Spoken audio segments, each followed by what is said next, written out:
we have a couple mailing lists that you can find, that you can sign up for on the CiNPA website if you're not already on them. There's some that are just general discussion, there's some that are announcements about meetings and things. And, feel free to sign up for those if you're interested. We're going to take a break about halfway through the meeting. We'll get a pizza brought in and have a little snack, and we can socialize, chit chat, do some people networking. Hey, Kevin. Sorry to interrupt. Kevin's the leader of our small business server group. Do you want to talk about what's coming up? Sure. This month, we meet on the second Tuesday of the month.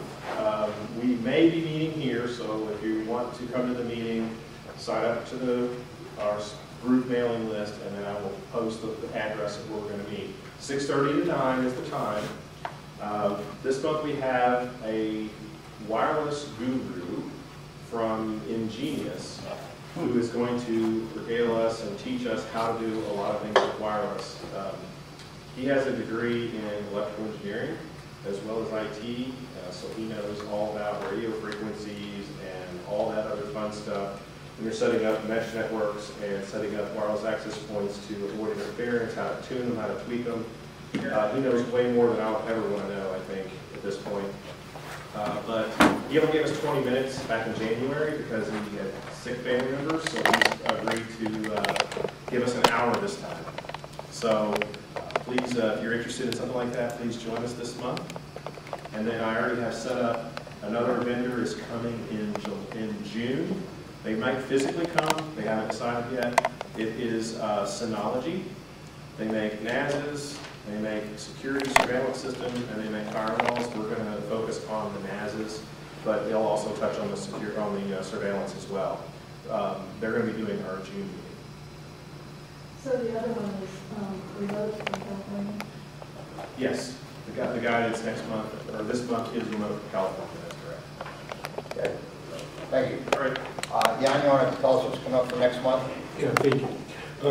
Next month, because if I talk here, probably nobody understands this in Google. But we have 2 months of fun coming up. We have IoT diagnostics company, which is Cincinnati-based, 3-year-old company which works with IoT devices in manufacturing arena, and they also doing research and investigations for security device related to IoT. It will be one fun presentation, a really interesting topic. They are taking, they are a very successful company for years. IoT diagnostics. Right. And in June, let's do the rest of the camera for emails. you don't know what to talk about June? I just want to Next month? Sure, yeah. Okay. Thank you. Anybody have any questions? Yes. Oh, yes. You wanted to say something. Thank you for reminding me. Okay. Hi, everyone. I'm Brad Green, and we used to have an open source special interest group that kind of fell by the wayside for a while, and we're trying to redo that. So we're going to have our first open source group meeting at the end of this month, settled on the 4th Tuesday of the month, so that we don't take up, for anyone who wants to go into everything, take up too many nights in 1 week. We'll have to look for emails in the announce list, as well as if you're already on the OSS mailing group list. We'll talk about it there. I found a spot that I can only get by reserving 2 weeks in advance, so I have to keep on that regularly. We used to have a fairly small turnout. I would not be able to take all the students right now where I'm thinking of. I'll have to check back and see if I can get their big room. But so I don't know how many of you would be interested in learning some Linux, but we're going to start out at a beginner level. For those that would like to come, and I know some of you who've really enjoyed it in the past, the discussion this month is going to be various distros and setting them up on 3 platforms: real hardware, Hyper-V, and VirtualBox. So that's the plan for this week. The meeting is going to be scheduled from 6 to 8, because the place I'm looking at doing this closes at 8 o'clock. Stay tuned to the website for more info. So without any further ado, I'd like to bring up our friends from Arista. Is that the right way to pronounce it? Arista. Arista. Thank you.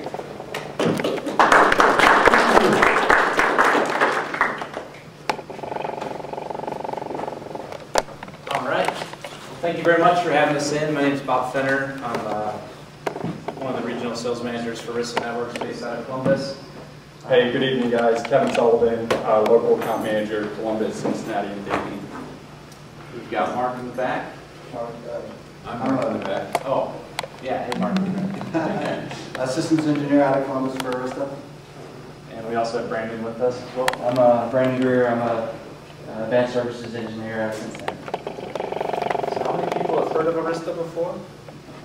Okay. All right. A couple years ago, though, but no one. So we're doing something right, I guess. How many network engineers in the room? All right. All right. Everyone else is just here for the entertainment. Excellent. Pizza. Good, good. So we're going to walk you through a couple things, some industry updates of just kind of what's going on in the Ethernet world, a little bit about Arista. We're going to go into some common designs that we do for customers, for their networks, and then get into some demos. So we'll probably take a break between the designs and demo session from there. Hopefully keep this interactive, so feel free to ask questions. We'll be giving out some awards for, not awards, but giveaways if you ask a good question. If you ask a bad question, we'll take it back. So this is kind of the rules. And then we're doing another giveaway too. Yeah, so at the end of the night, there's a raffle. We have an Amazon Echo, so stay for the whole meeting and we'll raffle something away for you guys. Very cool. So some things we'll talk about today are just the speed changes that are going on in networking, this term SDN or software-defined networking that people have heard about. White boxes, merchant silicon, open config, and then also a little bit about the expansion from Arista's end into the campus networking space. Is that what Arista is? Sorry. Oh, you're fine. You're a cloud network? Great question. So who is Arista? So Arista Networks was founded in 2004 as primarily a data center networking company. So our key verticals that we primarily work with are the big cloud titans, as we call them. So Microsoft's our biggest customer. Microsoft Azure platform uses Arista Networks under the hood for their networking. But we go down to enterprise, healthcare, small, medium business, but mainly in an enterprise type focus is what we find here in Ohio. So we grew up in the data center space. Kevin will give some more details on the company size and here we are. We want to focus more on the technical aspects. When Arista started, so we were self-funded. Our founder is a guy named Andy Bechtelstein, who was the founder of Sun Microsystems. Any Sun fans remember Sun? Rest in peace, right? And now Oracle. But yeah, Andy has a pretty long legacy in Silicon Valley. That's where our company's headquartered in the Bay Area. Out in Santa Clara, and we just work remote here in Ohio. But he has a pedigree of not only founding Sun, he was the first investor in this company called Google that seemed to work out okay. He actually wrote their name on a check and added an extra O. Silicon Valley legend has, so he's done okay. But he also built the first Ethernet switch that this company called Cisco acquired as their first entrance into switching. So there's a long line of history between Jay Sriwal, who's our CEO, who worked at Crescendo Networks, if people remember that. So Granite Systems, all these kind of companies that were early on in the Ethernet space. So they went off and they saw some waves and trends that I'll talk about here when they founded Arista. But the first market that Arista took off in was the high-frequency trading space, believe it or not. And all those people care about is how fast can a switch go. We didn't even have hardly any features with it, but this market took off, and that really kind of funded the company as it went. But the next vertical where we went big was the cloud titans. So Microsoft, a lot of the social media sites you go on, some of the search engine companies end up latching on to Arista, and we'll kind of talk through the architecture, what makes it different. And what we're finding now is those cloud disciplines of simplicity, we run Linux under the hood, run modified Linux kernel, open industry standards, are really taking shape in the enterprise as a nice alternative to other vendors that have kind of dominated the market. I'm trying not to talk too much about them as we get elephant in the room.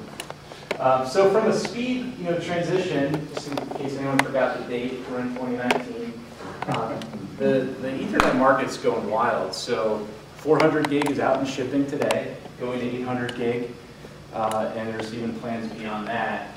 And you can see that 10 gig, 1 gig is really declining. And what we find is kind of interesting in the market out here is a lot of people are still on the kind of 110 gig space, but NIC manufacturers are starting to stop to manufacture 10 gig. They're going straight to 25 gig. And 100 gig has been the fastest Ethernet adoption by revenue and by time in the market. So it's pretty crazy how fast it's changing here.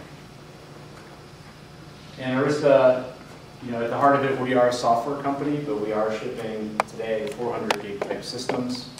No one in Ohio has bought these yet, but they are out and available. And there's some interesting things going on in the market. There's two standards for the optics. There's, I gotta say this carefully, OSFP, and then also QSFP-ED. We think OSFP will actually win out in the future, just based on how you have to come and pull the optics. But if you're interested in kind of where the cloud industry is going and what's happening, this is right under our noses today. Do you have any customers who sold these devices in Europe? In Europe? Yeah. I can't disclose where, but a lot of big customers that are service provider type size, some of the social media company type size have adopted this. Yeah. SDN, so this is a big buzzword in the industry of software-defined networking. So we'll go in to meet customers and they'll say, we're looking at SDN. This article actually came out in Network World in 2017. That kind of the hype around SDN is, it's out there, but what does it really mean? And if you really define what SDN means, in my opinion, is you're abstracting the software from the hardware. And to you as a customer, if you're looking at how do I go to the next generation network, you really need to understand what are the goals you're trying to accomplish. Are there specific tasks you're trying to automate? Are there things you're trying to go to that move you to the next generation of your network? This is kind of interesting. There's a lot of buzz around this and maybe not as much more behind it. Everyone's got an answer to this. White box. So white box, we hear about this all the time, that white box is going to take over the world. This chart's a little bit outdated, but not much has changed here. And who's actually consuming and buying white box switches? So you can see that the majority of the market is some of these big cloud titans. What's interesting though is we're seeing a lot of the white box come at the leaf layer, if you will. But as they move up layers to the spine and above, they're actually buying manufacturers for them. So a lot of noise around SDN, a lot of noise around white box.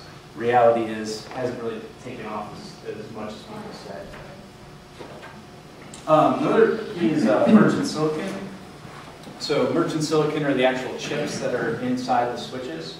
So when Arista started, one of the premises of Arista with Andy's vision was that we were only going to use merchant silicon chips. So this means that we, Arista, do not manufacture the chips that go inside our switches.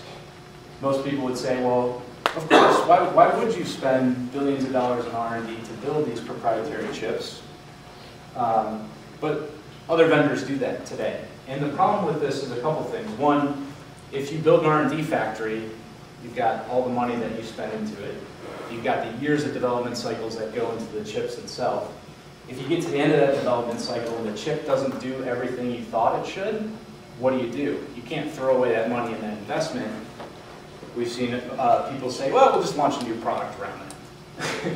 That's not how Arista works. We use a diversified set of merchant silicon chip vendors, and as they release new and faster speeds, going up to the 400 gig, 800 gig, we have a quicker time to market. So that's a big advantage with Arista. And our competitors, they'll kind of waver on their strategy with silicon chips. Sometimes, some days they'll say, yes, we're merchant only. Other days say, yeah, we're merchant, but we put some secret sauce on it, and now it's not. Now it's proprietary. We're merchant only from day one. Open config, I had that as a bullet. I didn't put a slide in here, but has anyone heard of open config at all? No? So OpenConfig was started through AT&T, Google, BT. If anyone's interested, there's a fantastic podcast out there called Network Collective, which is a group of network engineers that got together and have some fantastic topics of just networking industry. I'm not a network engineer by trade, but I've gotten some really good information from it. But OpenConfig was these vendors got together, these customers got together and said, hey, the vendors need to standardize on how we get things like analytics across vendors in the network together. So SNMP was released before I was born, so it's been out for a while. And the S in SNMP stands for Satan. Just in case anyone wondering. I'm just kidding. I'm scared. No, that's a joke. I get 3 jokes a presentation.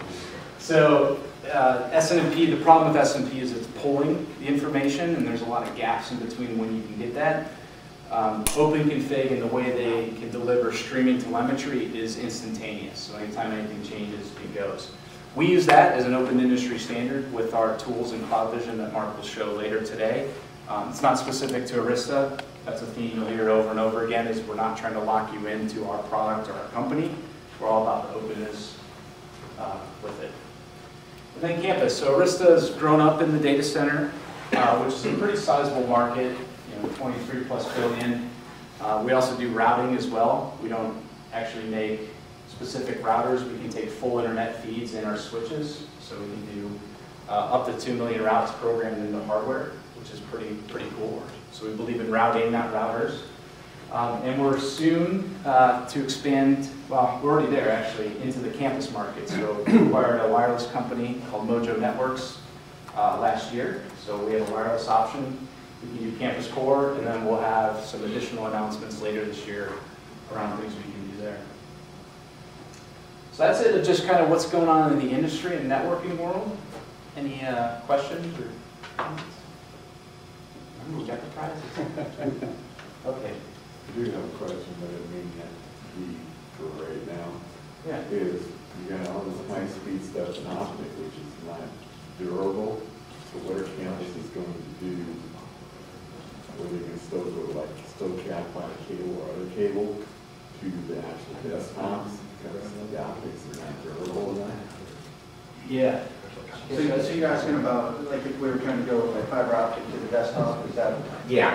Yeah. I mean, even at this point, man, we're doing 25 gig on copper. Okay. So even with, I think it's Cat 6 or Cat something, right? At that level, we can do 25 gig. And typically, we see that going to servers, but it is something that and that we have desktops that are building 25 gig. They're starting to use that. Well, a lot of the college campuses are starting, they're doing the big data, the analytics, Sure. and other stuff. And they're going to want to pull a lot of data from sites. Well, a lot of those companies that are doing things like that on the edge are actually pulling that into a VDI environment, so centralized. So the actual clients out in the enterprise are just 1 gig thin clients.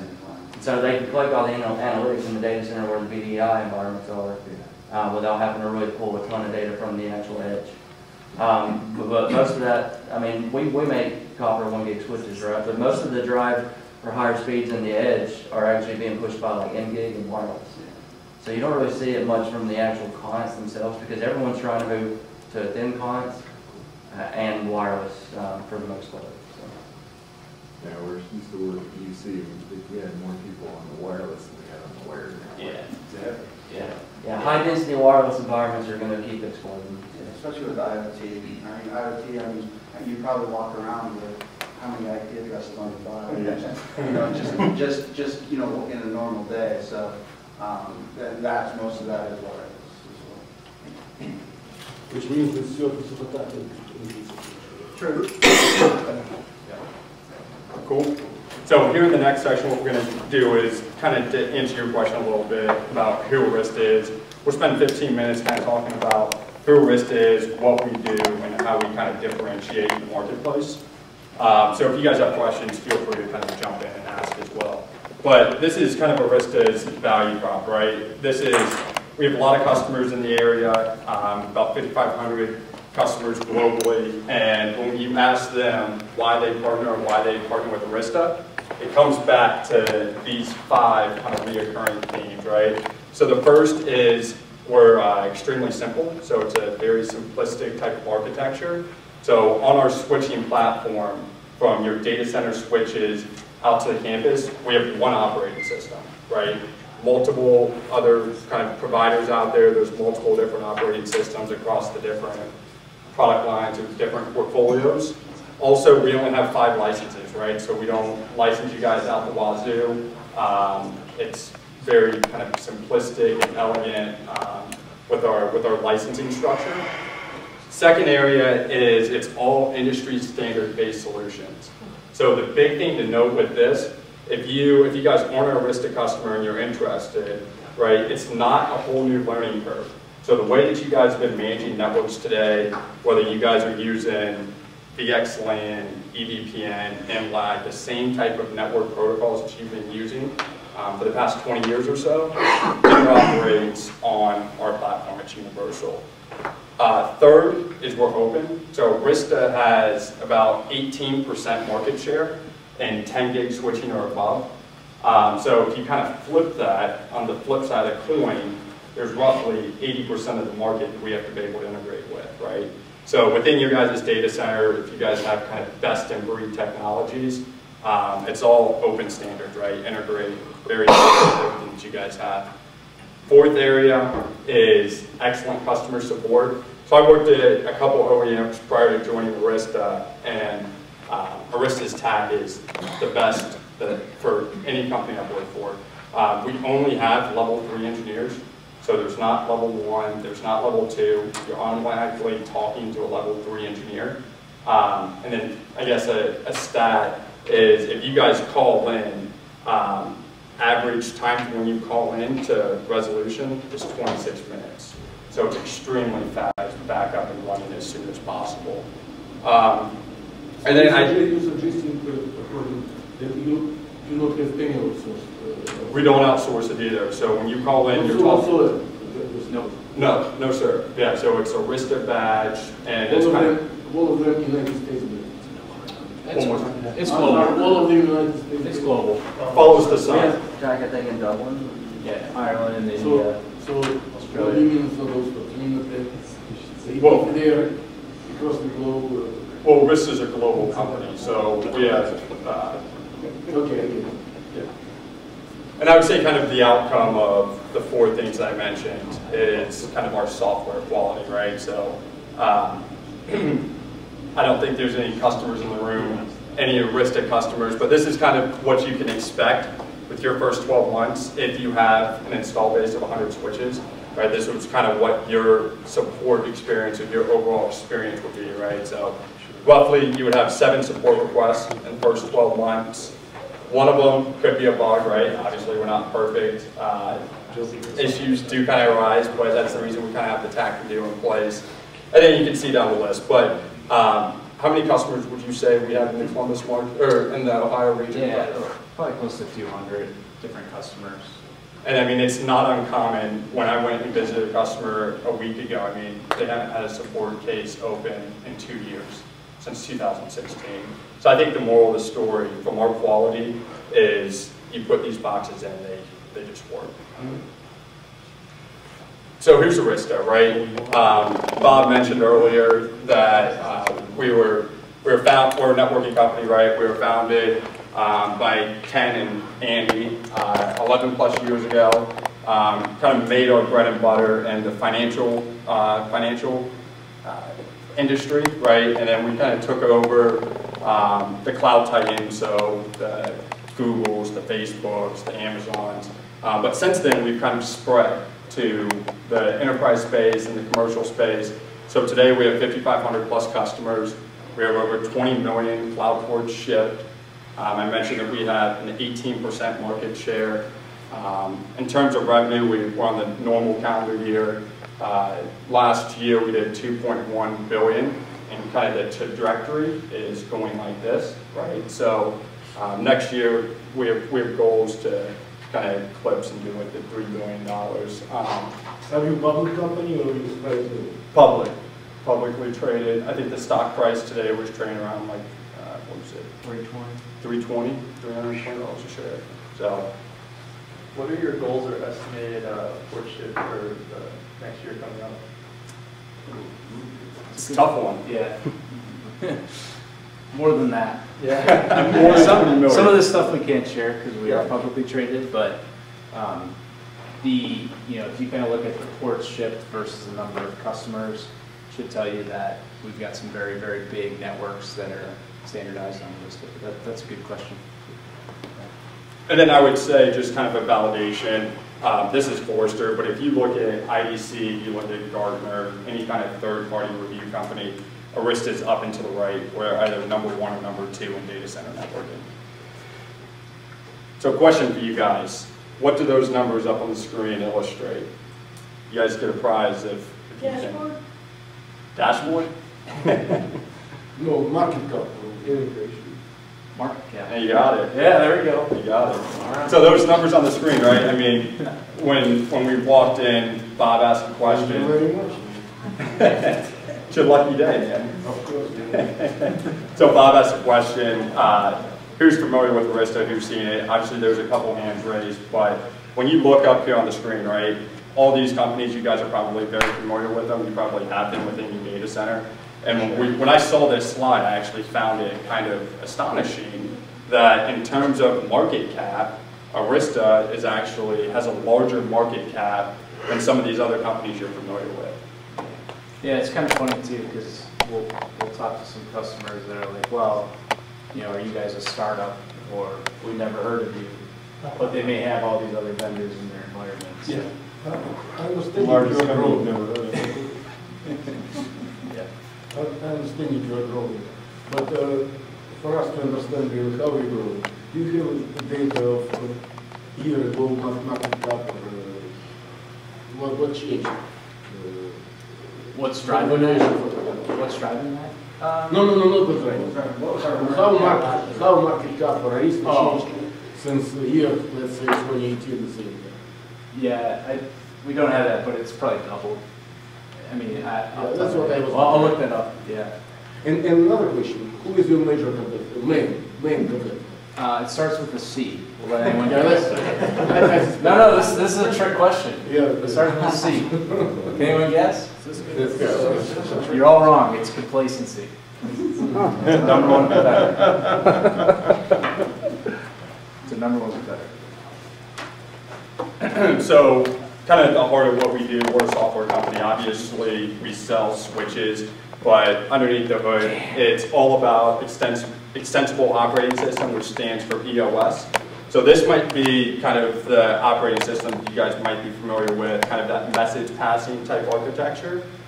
Over here, we redefined and we created a new architecture, a new operating system that's a state sharing. So all these processes are independent of each other, right? So let's say routing would drop off or you would have an issue with routing. It does not affect the rest of the state that's on that database, right? So traditional message passing, if you're having an issue up here, it could cause bottlenecks and cause kind of downtime within the environment. Our architecture is essentially kind of bulletproof because it's more of a state sharing type architecture. Yeah, the best way to describe this, and you don't need to know anything about this with Arista because we present up an industry standard command line. But customers that really want to get under the hood and understand the differences between us and others is really comes down to how we built our architecture from scratch. And the best way to describe this, I think, is like think of it like a string of Christmas lights. In the old legacy way, if one light goes out, the whole strand goes out. In the Arista architecture, if one light goes out, the rest of the lights stay on. So SysDB, the system database in the middle, all it cares about is state. So when that light goes out and comes back, it'll go to that SysDB in the middle and say, what was I doing before I went out? So it gives you the quality, the reliability. And we also run a true unmodified Linux kernel under the hood. We run Fedora. So you can type bash on our switches and get in there and do all sorts of crazy things. Why do all these cloud companies use Arista? Well, we're a Linux server with a bunch of ports on the front. That's what it is. And there's some benefits to that too, is that because it's a Linux kernel, you can do live patching on it. So you don't need to do a reboot. In the history of shipping product, we've only had one security vulnerability that required a reboot, and even then we provided a workaround to do it. So really flexible, and one of the things we present up to is an SDK, or a software development kit. So if you want to program against it, Ansible is super popular. A lot of our big customers even write their own controllers to do all sorts of crazy monitoring and networking. But the extensibility, as Kevin said, is really a differentiator. Open, open, open. So does anyone here in the room have a kind of cloud first or a cloud first type of initiative? No. Well, we're in the Ohio region, and in particular, a lot of customers that we're going in and talking to, it's all about the cloud, right? We're moving things out to the cloud.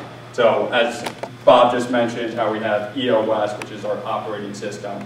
What we can do we can virtualize the EOS, we can virtualize the operating system, virtual EOS, and we can help you guys build cloud networks, right? So if you guys have an initiative to go out to Azure, GCP,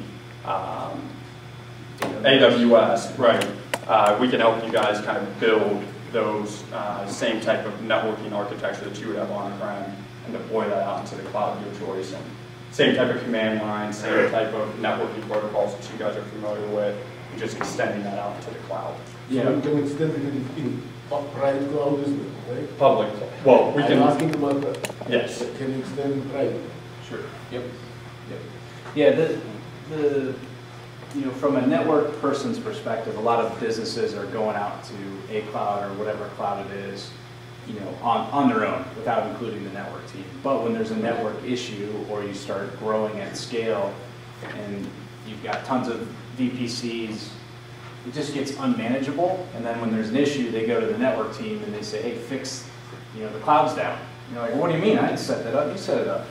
But they don't leave. They don't leave the desk. They just stay there and they say, well, you call 1-800-Amazon. So, this gives the network team control to build a leaf spine and extend it to the cloud the same way they would their private cloud, all through the same operating system, gives you the analytics. You don't need to actually own physical Arista switches to run this. This is a separate product that we offer, just software. So this has been really cool to see. And some people use it for routing and analytics, but we have some customers that will use like a virtual firewall to do the routing, and then just use the EOS to provide the analytics of jitter and delay and things like that. Does it support what goes with hybrid environments? Yeah, a lot of our customers we're really helping them in the Ohio Valley build hybrid clouds. A lot of people in Ohio Valley are not ready to go all the way, so we find that that's sort of my question. And the other thing to note too is, it's really hard to keep up with all the different nomenclature in these clouds. And just when you think you nail it, next week comes on and they change it all. So as a network person, this gives you a consistent tool set and a consistent way of managing those connections versus trying to keep up with the velocity of all the different clouds. Everything's a different term in different clouds. So this is CloudVision. This is actual, don't let the cloud in front of it kind of mislead you. This is a VM that's actually deployed within your data center, but it's our single pane of glass kind of management console. I'm not going to run too deep into this or talk too much about it because Mark in the back of the room, he's going to do a demo here in a couple sessions that we'll walk through it. So wireless. Part of Arista's strategy is expanding outside the data center into the campus. So part of that strategy was an acquisition that we made last year. We acquired a company called Mojo Wireless. Is anyone familiar or heard of Mojo before? Okay, perfect. So it's a cloud-based management, or it's a cloud-based Wi-Fi solution. The management consoles in AWS or GCP. The control plane resides within the actual APs here on-prem. I think probably one of the coolest features with Mojo is the third radio. And the third radio can be used for testing. So we have, 40, 50 people in this room. If we wanted to kind of test the Wi-Fi signal before we did this event tonight, we can set up a test and say, hey, we're going to have 40 users, we're all going to be pinging this access point. Is it going to be able to handle all the traffic? Is it going to be handled all the users that are going to be onto that network? So that's kind of a differentiator, having that third antenna and that third radio. Anything else you want to add about the Mojo? I mean, the analytic piece of it is pretty nice too. So, you know, the one thing about wireless is all kind of the same, right? Can you connect or not? But there's some nice analytical tools that it gives operators to really troubleshoot issues. And with the third radio, as you mentioned, running those tests and seeing, hey, what the potential issues might be, it's been really interesting. So at the heart of what Arista does, and this is kind of what we sell, is data center switches from the data center out to the campus. So one big thing to kind of mention is you're not going to see routers on here. You're going to see switches with route team. So depending on if you guys have a route team use case, we can source a certain chip, put that into the switch that will enable route team. But here's kind of high level what the portfolio looks like from a data center switching perspective out into the campus. Yeah, and everything Arista does is line rate, so we never oversubscribe the ASIC. So every front-facing port you see is usable at line rate. Sometimes people will ask us like, hey, I only need like 6 ports. Can I get a 6-port switch? Well, no, we're going to give you a 24-port or 48-port switch because the ASIC can support it, so we're not going to take that away. Some other things are our line you see up there is a deep buffer switch. So What is this? deep buffers. So it's the amount of off-chip buffering within the switch. So 4 gig up to 32 gig. And we start thinking of IP storage environments, hyperconverged, big data. If you want to ensure that you'll never drop a packet, then we highly recommend deep buffer switches. One other item is we don't have any predetermined notions where these switches fit into your environment. So we don't say like that's a spine switch or that's a leaf switch. You tell us your requirements. You could need 2 switches, you could need 100 switches, thousands. It doesn't matter. We'll just figure out what's the media type, what's the use case, and we'll design something for you. So just clarify. You suggesting that all your switches are layer 3 switches, right? You do not produce layer 2 switches. All of them, right? Or if for whatever reason your customer wants just a layer 2 switch. Yeah. Do you produce, do you make layer 2 switches? Yeah. So layer 2, layer 3, whatever it may be. So you produce with or without routing? Yeah, that's one of our 5 licenses. So the different switch models can do different amounts. So like the R line. Well, source of my question was not just to say yes or no, but if I need only layer 2, but your product is acceptable and desirable in my environment, I do not want to pay for a layer 3 switch, it will be more expensive. No, same switch. I'm asking very practical. So the answer is yes. The answer is yes. Yeah, but I got to add one more thing. You got me all excited here. When you get an Arista switch, there is no license keys. You enable the feature. So we don't license by port. If you needed to enable routing on there, you're literally just enabling it. Now, when we work with customers and build a design, it's the honor system. So we'll say, hey, I'm going to do a layer 3 and bring a layer 3 leaf spine, or this is a routing, or this is VXLAN to connect data centers. We'll know, okay, we're going to add our routing license on there, but we don't give you a license. There's no license key. It's like the good old days. Yeah. So this is another use case that Arista can play in. So I heard you guys mention that one of your conferences is security. So we have a solution called tap aggregation. It's a network packet broker. So if you guys have heard of like Gigamon or some of those other companies out there, Arista offers a solution for a network packet price. It's very cost effective. A lot of local customers here in this market use Arista, and their security teams actually just use us for tap aggregation. There's some features we don't do, like we don't do deduplication. And one of the reasons that as the speeds get faster and faster, that's getting moved to the NIC, and it's really expensive to do. So to Kevin's point, like a 24-port, 10-gig switch, all in for tap aggregation is like $10,000. That's a lot of money. Well, it's if you look at a Gigamon, but price out of Gigamon. Yeah, our competitors can be 10x that easily. But yeah, the network team is usually being asked by the security team to provide this. Nice thing too is we present a GUI so that the security team can provision their tap and tool ports. without having to go to the network team all the time and saying, hey, if you need to do this. You have in-house security team, or it's you subcontract somebody, or it's in-house? It's in-house. In-house. So to kind of bring it all together, right, what's Arista doing within the marketplace? We talked about it. We have data center switches. We're already out on the campus today. We're going to be shipping PoE switches next month.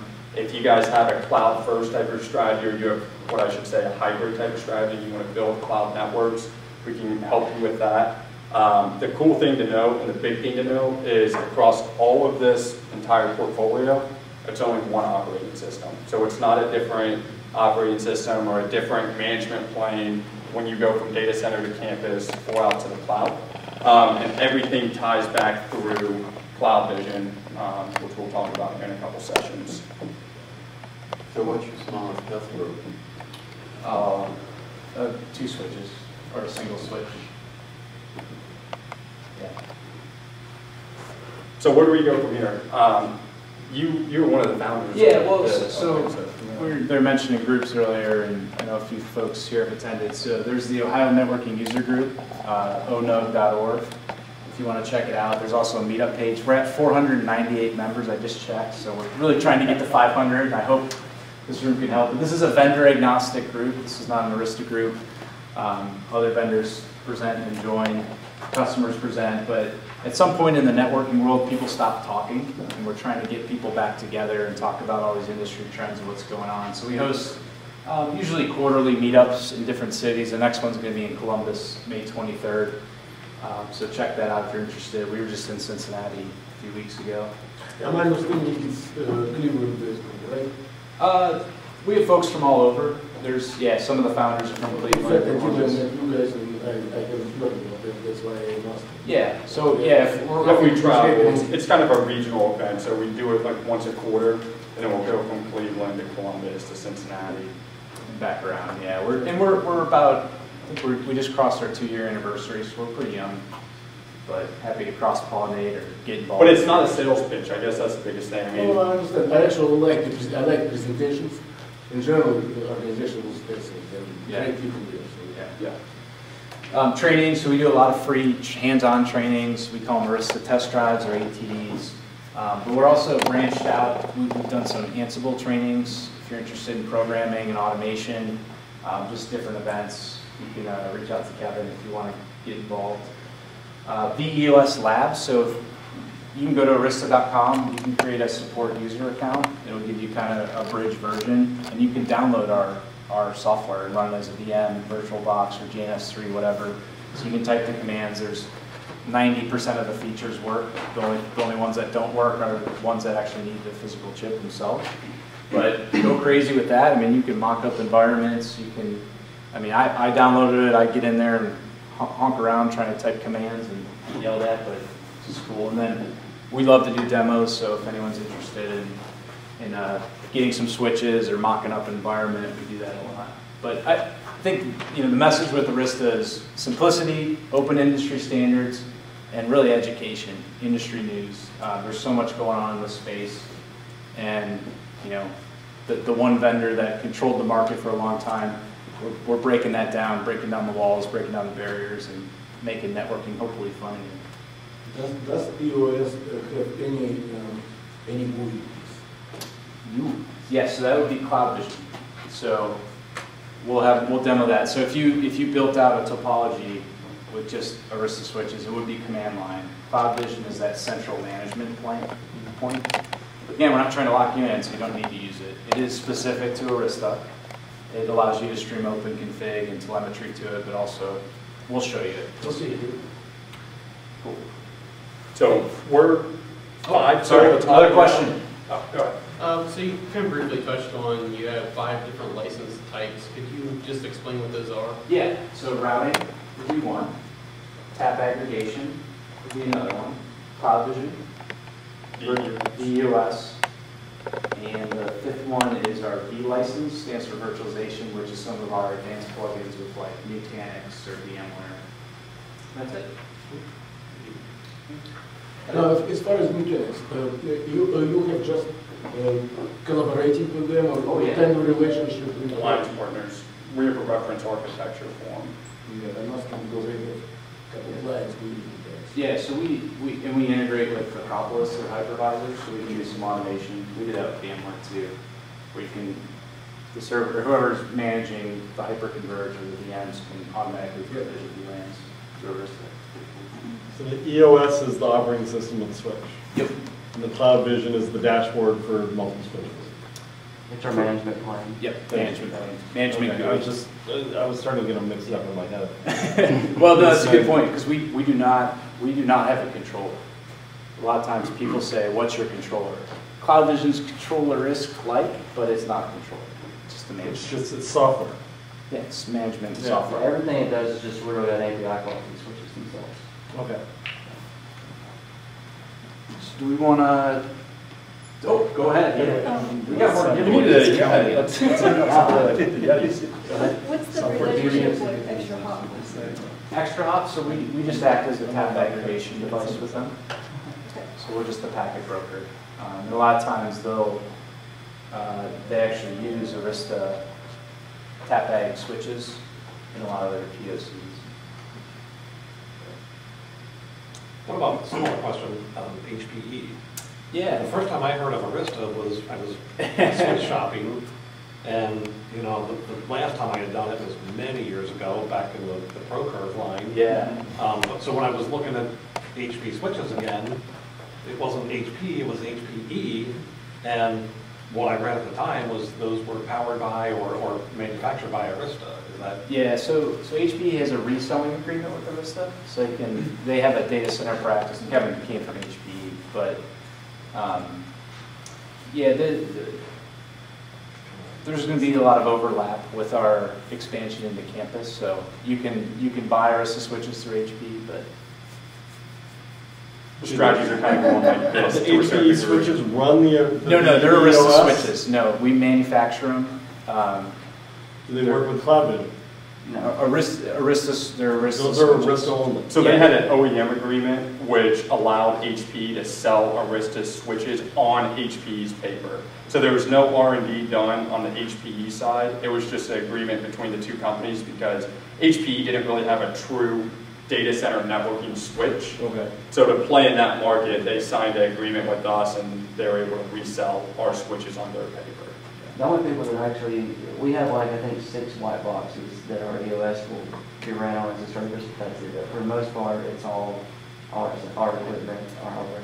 Okay. We started out and we were going to be just a software company, but what we realized is we couldn't control quality as much because we were going on someone else's hardware and we couldn't control that. So we were able to expand and we started making our own switches with merchant silicon so we could control quality from the ground up. Yeah, so if you want to do white box with Arista, you can, but 99% of our customers don't because it's just easier to get it as an integrated system. Or do you think white box is a bigger fail than SDN? Oh!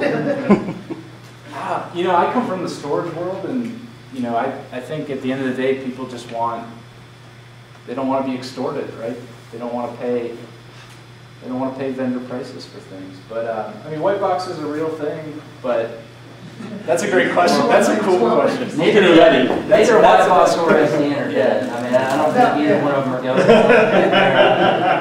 Yeah, I mean, from a white box standpoint too, I mean, you really have to get your piece on. People, whoever's on Linux networking. 9 to 5ers don't. Week apart. 9 to 5ers don't do white box or EVPN. Why don't you come up and share some design stuff? Is this too techie? Are we too deep in the weeds? No, it's right. You do. Okay, because if you think we're techie yet, just wait. Hold on. Hold on. So what we thought would be cool is to kind of talk through some more practicality of, you know, when we work with customers, what do we do for design? So Brand's going to walk through some different examples here. So most of these designs are centered around what I've seen personally in the Ohio Valley. Ohio Valley, Kentucky, Michigan. When you see a lot of these same designs, these are not Arista designs. We did help pioneer this finally, but these are not proprietary. This is what you're going to see in the industry as a whole, and most of the data centers are going to look like this nowadays, and then we expect this trend to continue on in campus. Like banks, hospitals. Yeah. The spine leaf architecture is going to be reflected in each one of these. I'm going to go over 3 designs, but they're all spine leaf. It's just the technologies underneath them are going to be different.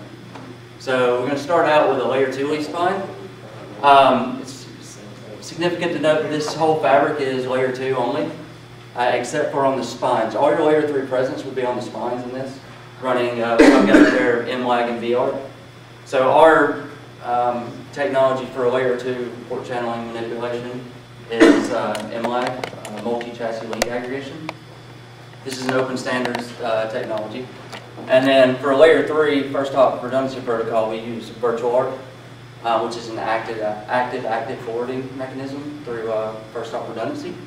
So spine 1 and spine 2 both share an anycast gateway essentially. They share the same first hop gateway. You know, it's similar to the other first hops that you've seen. The only difference is it is truly active. Whichever spine I pass to can take that traffic and forward it on. So that's one of the powers of VR. But the use case you'll see from layer 2 leaf spine is really just wanting to do layer 2 mobility without adding the unnecessary complexity. Because once you start getting into things like EVPN and VXLAN, there's a level of complexity added. Layer 2 leaf spine is the same layer 2 that you've been using for a while. You still have spanning tree technically in the background. And we can put any VLAN anywhere because all the VLANs, the SPIs are on the spines. So since the spine has port channels to each of the leaf pairs, we'll do a back-to-back MLAG and it's all layer 2 so you can trunk any VLAN you want to any switch. So in this example, I've got the border and services leaves will be on each one of these. These are just kind of what they took with the layer 3, or with any kind of leaf spine topology, was they kind of sectioned off and said, here's your border, and this is your way in and out of this data center. Maybe you put your services or like your firewalls there as well, so it's just centralized. And really what you're doing there is just kind of isolating risks. So I've got to touch my border leaves today. I know that my firewalls are on there, my external routing, we could really start breaking some stuff. So you start kind of consolidating those risks there. And then the compute leaves are all essentially the same.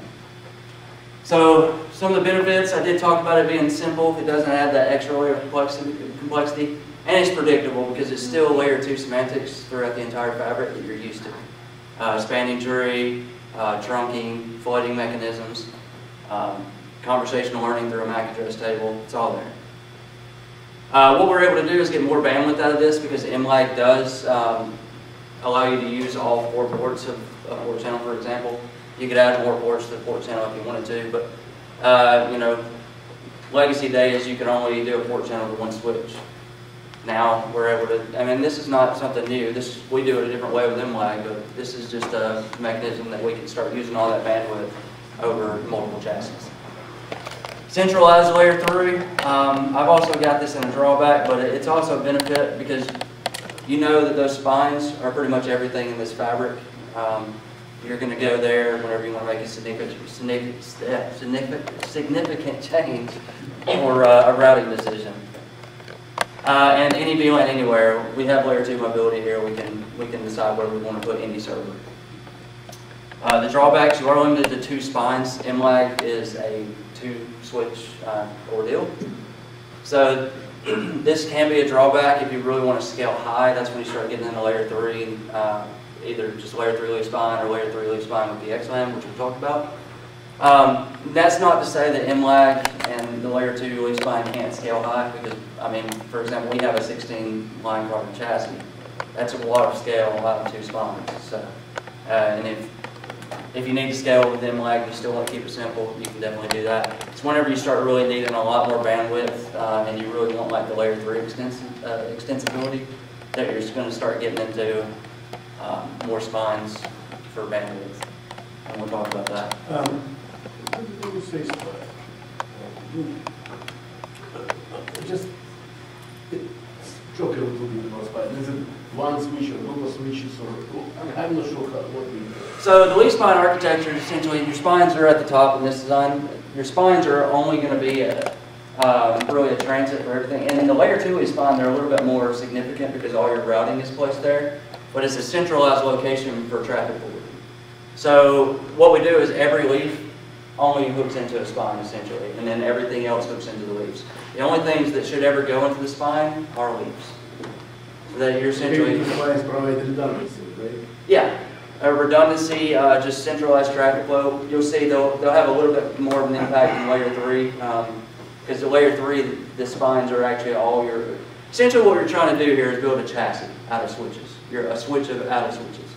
So think of the leaves as a line card and the spines as a backbone.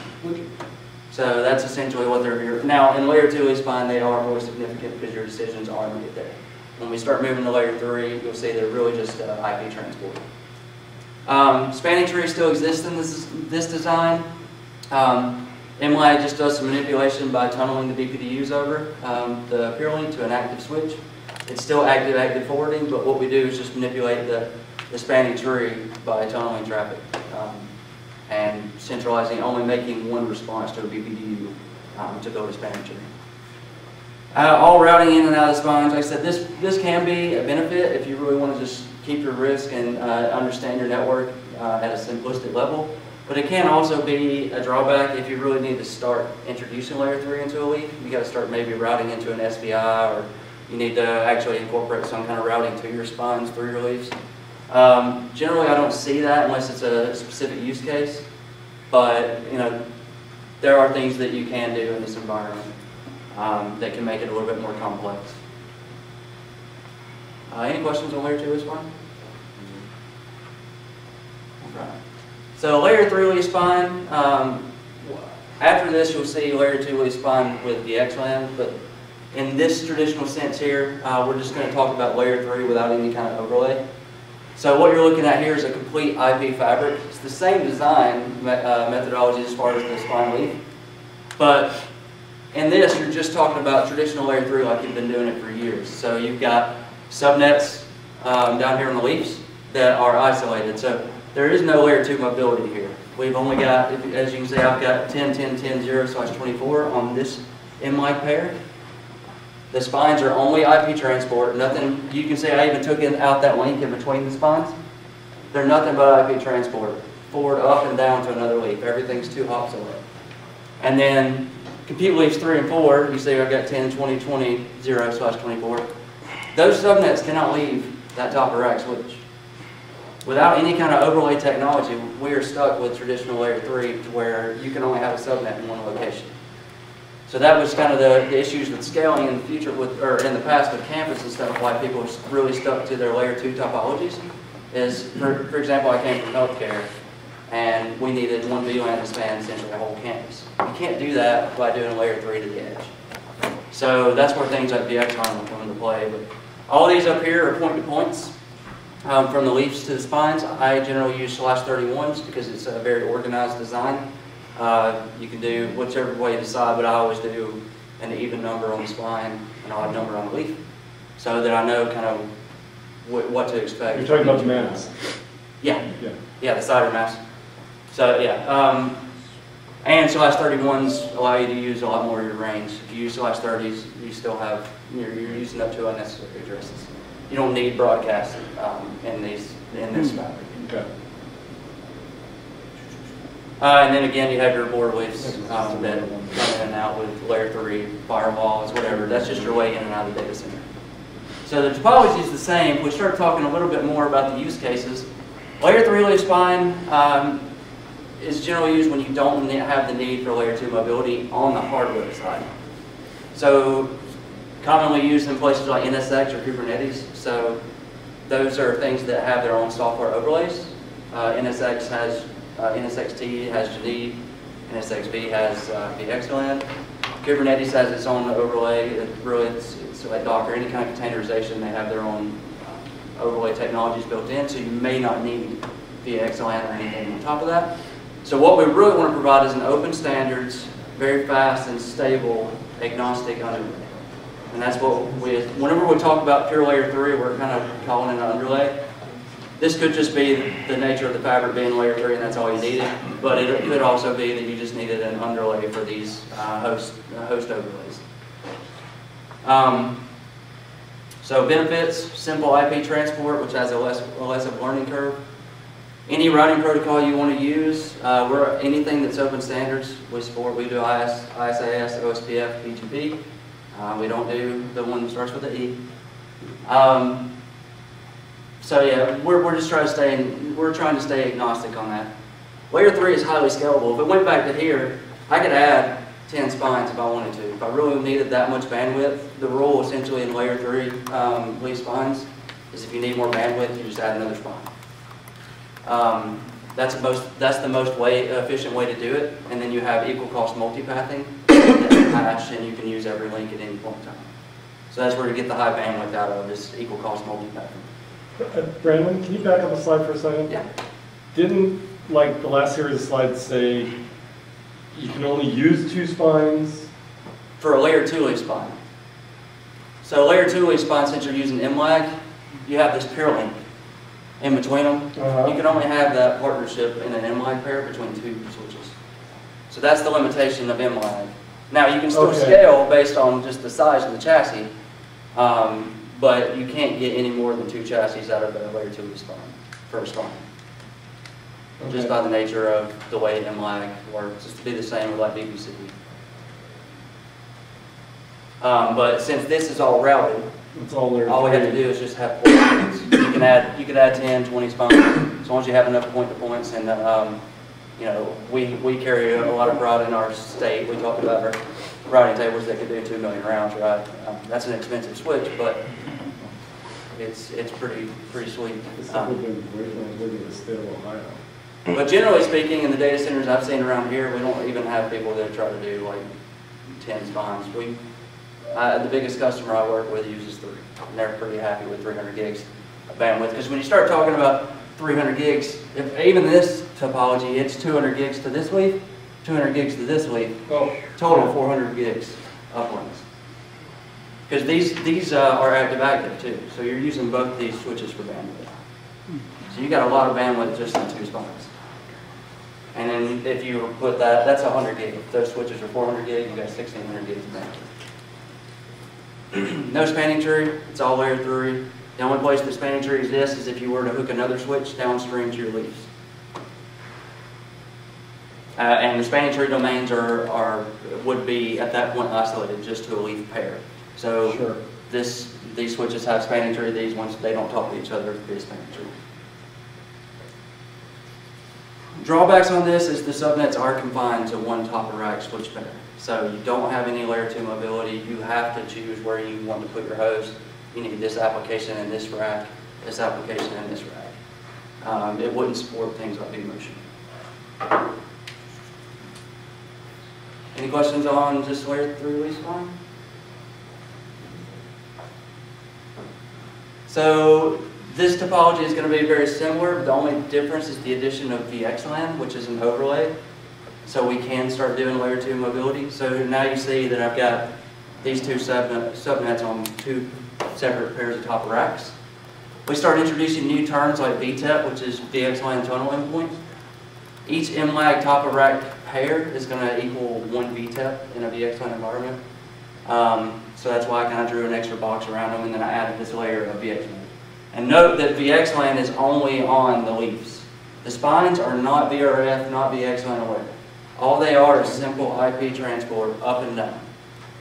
The tunneling for VXLAN is all handled, and all the decisions really, period, are handled on the leaves. The leaves, you know, gone are the days of having a 1RU switch that you underestimate, because these switches are doing incredible things now. And the power of that is in the ASIC, and as well as the resources given to the leaves.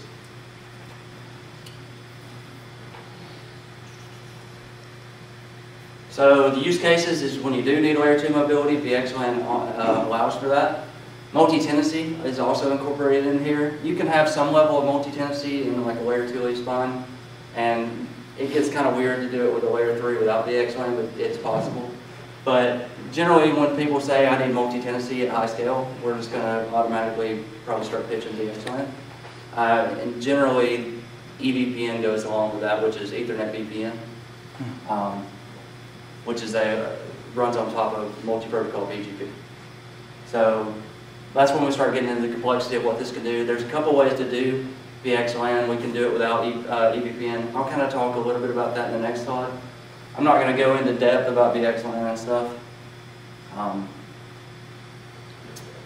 And it's also very high scale, so we're still able to scale out as high as a layer 3 leaf spine would be able to do, but we're also able to incorporate that overlay and layer 2 mobility on top of that. Same thing, high bandwidth with equal cost multipathing, no spanning tree, and VXLAN can also be used as your DCI for layer 2 stretch.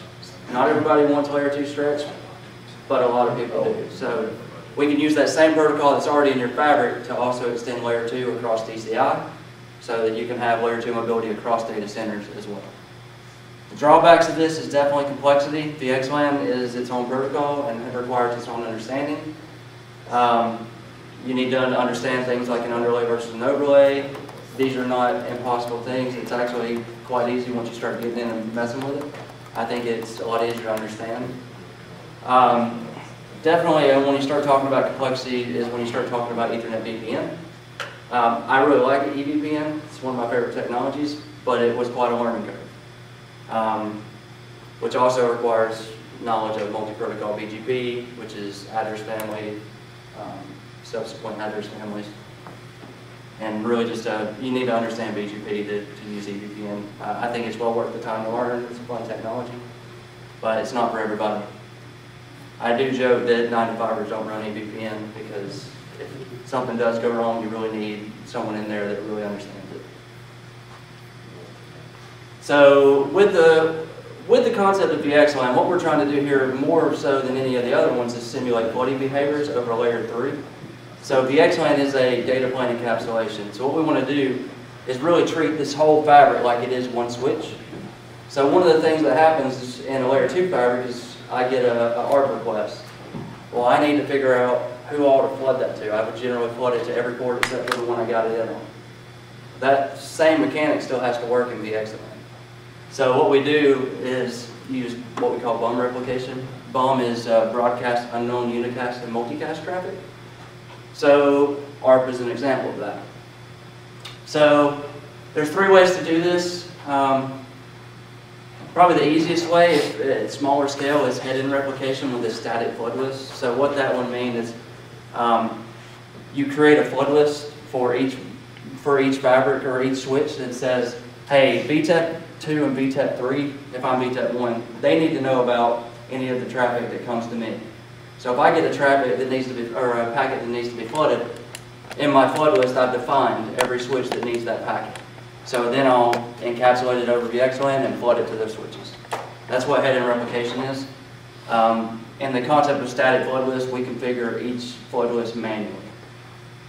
It's very easy to understand, but it does have that layer of kind of tediousness. Head-in replication takes a copy of each traffic, for example, or replicates it into the amount of VTEPs. So each VTEP is going to get a unicast replication of that packet. A lot of people ask if that's a big concern for overhead because you are replicating. If you had, 300 switches, you're replicating that packet 300 times. Really, when you start looking at the actual traffic patterns, it's actually not that much overhead. So this is a common thing.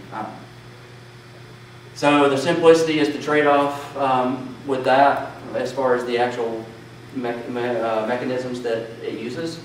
But the trade-off on that is also that every time you add a new VTEP or a pair of switches, you essentially have to reconfigure and add that VTEP address into every switch that you have presently. We have things that do that better or a lot faster, like CloudVision, but there is that trade-off. The next way would be multicast. So this one really scares a lot of people, and that's why we don't see a lot of adoption over it. We would actually map a flood list to a star comma G group and multicast. So essentially we have one multicast address, or you could technically do multiple, that if we get that BUM traffic in, we actually tunnel it to the multicast group, and we send essentially a multicast stream down to the devices. Multicast adds a layer of complexity in that you have a lot of ways to go about this. You need rendezvous points in multicast. Generally, we can put those on the spines. But then you have the question of, do I use pin bidirectional, which is pin bidirectional, to where we build this, since in a VXLAN environment, a VTEP can both be a sender and a receiver for multicast, we have to build that tree in 2 different directions. So that's where our pin bidirectional comes in with Phantom RP, which is like, it's like longest prefix match, but a rendezvous point doesn't technically exist. It's another rabbit hole, but any cast RP would be sharing the same loopback address on 2 switches, and then you use multicast source discovery protocol for them to sync their states with each other. So generally we see more anycast RP. Phantom RP is pretty cool, and pin bidirectional is also very cool, but most of the time we'll see anycast RP with MSDP. The replication is via multicast tree at this point, and I think multicast, personally, I wouldn't implement a network with it because not everybody's ready for multicast. Head-in replication with dynamic flood lists. So we talked about the static flood list where we have to configure each flood list manually. Head-in replication is done via like EVPN, where we can actually advertise our subscription to a flood list and tell each of the other VTEPs, hey, we need to get this information. It's a lot more efficient. Uses EVPN route type 3, which also relies on multi-protocol BGP. So EVPN is really awesome, adds complexity. It can really help you scale because you don't have so much configuration to add a device. And it's also shared state. Everything is pretty much conversational learning in all of these though. So as soon as I know about a device, I will automatically kind of advertise it to the rest of the devices in the network, so that host A and host B have never talked to each other, but they talk to their top of racks, probably for an ARP. I'm going to automatically know how to get to host B if I'm host A because of conversational learning. So that's kind of one of the things that VXLAN does for you. It's just allowing for scale and things like conversational learning that allow the convergence of your network a little faster, as well as the end goal being really to simulate layer 2 flooding mechanics. That's Bob, that was not me. No, go back. Get old Leonidas.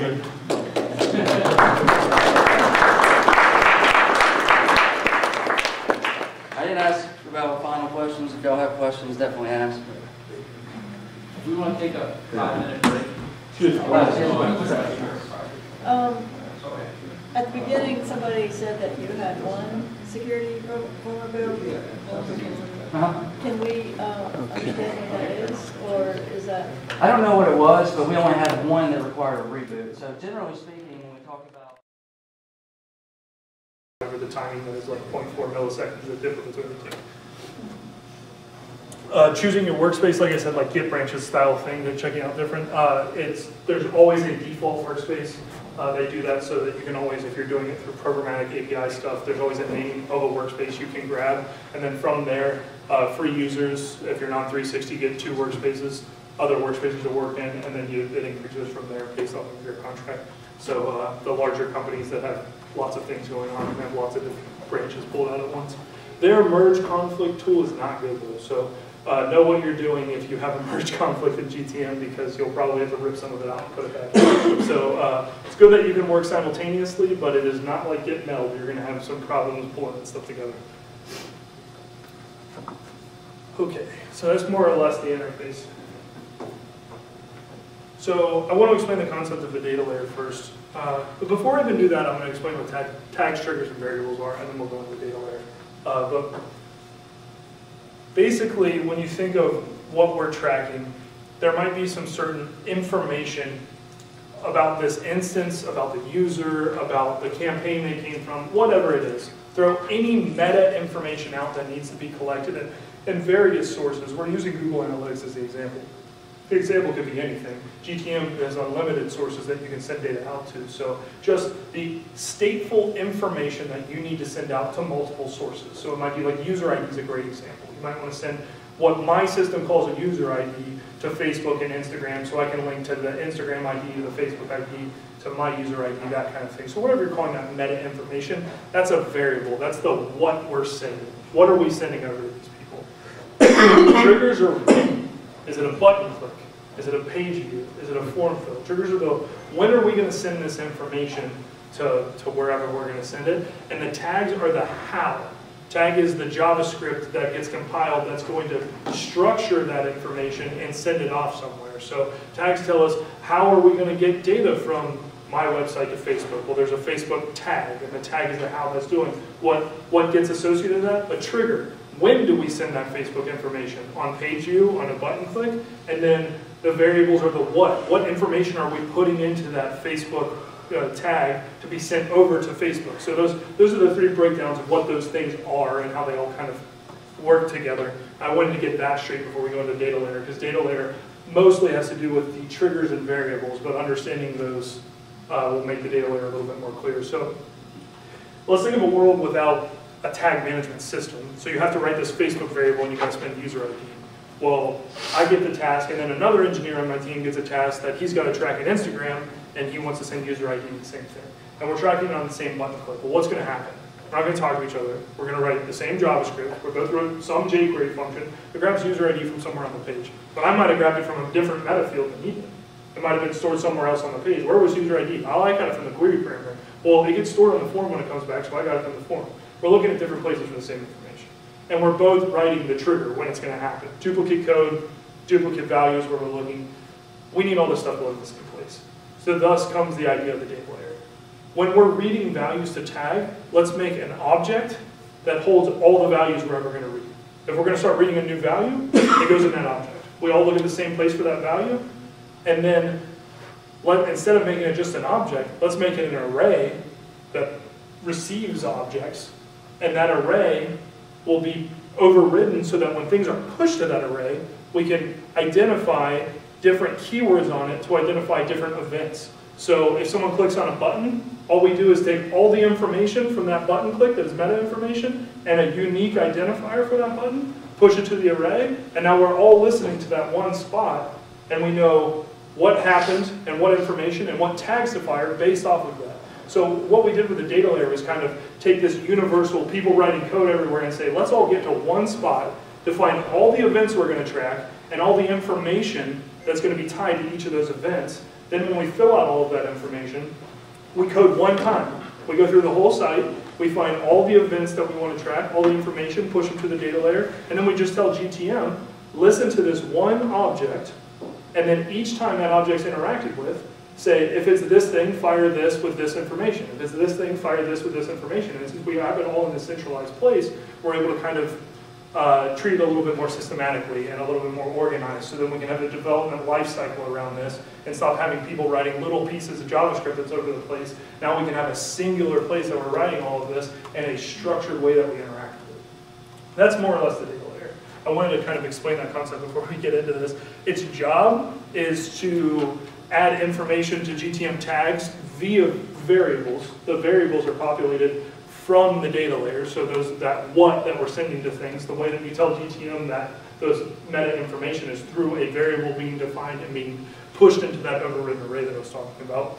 Those variables are then used in tags via the syntax. You basically use double curly brackets in the variable name, and it'll hot swap those with whatever value that currently holds. And then it's also what causes GTM triggers to fire. So those objects that you're passing in, based off of an event name that you can have in those objects, that it will fire anything tagged to that event. And we'll get into that with triggers a little bit more. But the data layer is essentially just, this explanation right now is more for non-devs, but if you're a developer, it is literally just an array that consumes JavaScript objects, and it's overridden to do other JavaScript based off of the instruction of those. So when GTM pulls down that blob, it'll define the array for you, that data layer array, and it's already overwritten to have a set of instructions based off of the objects you're passing in, based off of how you set it up in the web.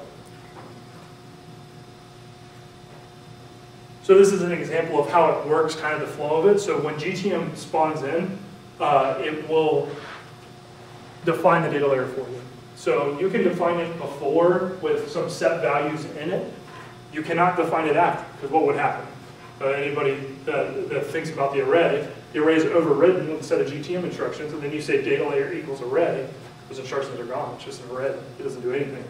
So you can't reset the data layer. You can always push objects to it, but you cannot redefine the data layer once GTM's done. You can define it before, and it'll assume whatever values are in there. When it's overriding it for you, it will pull whatever object you had in and push it into itself when it does the redefinition. So in this example, we defined a data layer variable in GTM. We'll look at the interface, how variables look a little bit later, but for now all you need to know is we created a variable that was living in the data layer named user ID. Now when we push an object with a value for user ID, and we have, this is the syntax I told you before, the double curlies, this will hot swap in this tag that value. So by sending this JavaScript value in on the page, it's telling GTM in its predefined JavaScript to look anywhere that this value comes in, and we reference this variable, hot swap that, and plug it in everywhere. So in my example where we needed user ID for a Facebook and Instagram tag, we would just put that macro, that double curly braces in both of those places, and then when we push through the data layer once, it's populated in both places. So it's the idea of taking that, all the different code and making it work in a singular place, but reach out to all the places it needs to go to. This is an example of a push, but it's basically just an object being pushed in a data layer. It's pretty much the previous tab. We'll talk a little bit more about variables. So I already gave the kind of idea that it's the what. You guys have seen the syntax of how you would get it into tags. We'll get the tags in a little bit, and it'll make more sense where you're laying it in. But variables are essentially a set of different values that you can add in. GTM has built-in variables for you, so things that you might want to pass into tags. You got page URL, page hostname, page path, refer, a whole slew of it. Basically any video interaction, when you said before key clicks, they have clicks, not keystrokes, but any click that happens. So they'll pass in what was the element or text or URL on any given click. And you can actually run triggers against those, like I want to track all clicks where the click ID was submit, or things like that. So you can use those values to set trigger rules for different things you want to happen. The utilities are, I don't see them used as much, but if you're clever and you're trying to solve why something's going wrong, that's when those would really come in. So it's your environment name, so is this test, what's the container version? But if you get into the the complex concepts like error tracking and just general JavaScript error tracking, anything like that, you can collect environmental information about where is my tag failing, where's my stuff going wrong, or possibly not even your tag, just regular website development. You can kind of hack GTM to be a testing tool in that way based off of that information. These are the types of, so the built-in variables were already pre-configured. These are the variables in which you can select that are custom. So let's say, so if I think of a particular client of mine, I can't say, I really can't, but one of the clients that I work with, they were a particularly long development lifecycle. I do not write their backend code, so I can't get things to the data layer. I asked them, when you go to a page, pass the user ID to the data layer so I can read it, and they have to load that because there's no user ID accessible for me on the page. So there might be some in JavaScript somewhere, but I don't want to write that JavaScript everywhere, know that I have to do it. But they got this long life cycle, and they're like, well, we don't want to re-up if it's going to take us forever to get to this. So you want to make the client happy, but the devs aren't helping you out. It's a hard thing. That's when you'd use something like a custom JavaScript variable. So remember, rather than me writing that JavaScript to read it out of the query parameter or that meta tag that I talked about earlier, I run it once from one solid place, and now all the tags can read from that one piece of JavaScript. So rather than repeating that code in every tag that now needs to access that user ID that can't be passed from the backend for some reason, now I write one piece of JavaScript that will access that user ID, and it can be referenced in every tag. It's probably better performance yes, as well. Significantly better, yeah. Yeah, because one, you have one good piece of code that everyone's hitting, so it's going to be quality already, just because if everybody's going through it. And two, it's not repeated everywhere, so it's much better performance to have that in a single place.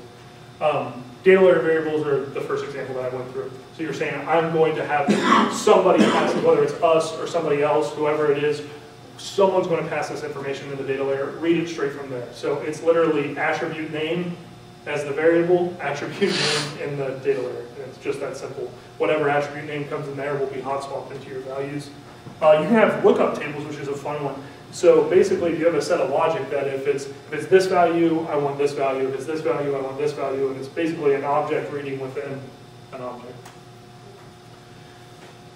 Google Analytics settings is a very valuable one. I don't know how deep we'll be able to get into this, but previously when setting up Google Analytics tags, you would have to, like I said before, you have a property ID, and then you would have to name the custom dimensions that you have. So when I said all those different dimensions that you would set up, you would have to name them and what their index are and what you're passing in for each one, and you'd have to repeat that for every analytics tag you did. Now they turned it into one variable. You set it up once, and you add that variable into every single tag, so you don't have to repeat that work. So in the past, it was a big pain to set up a new client on Google Analytics, because if you have 15 different tags tracking, the same information, you had to repeat and basically fill out the same form 15 times.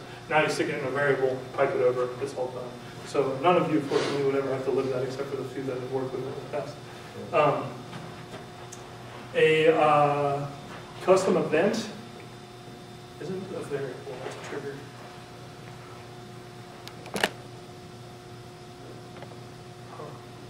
A constant would be, a custom event is just naming what, so essentially the event name that would be passed into the data layer. So you're just aliasing whatever event names you might have. A constant is, you guys are going to guess it, a constant. You're just saying, I want this to always have this value in my code. If you have something that people are going to reference in multiple places and multiple tags, you can set a constant. So let's say it's a great idea for a constant is my website URL. What if my domain changes? And I've got it hard-coded in every single tag that I have. Our company's a great example.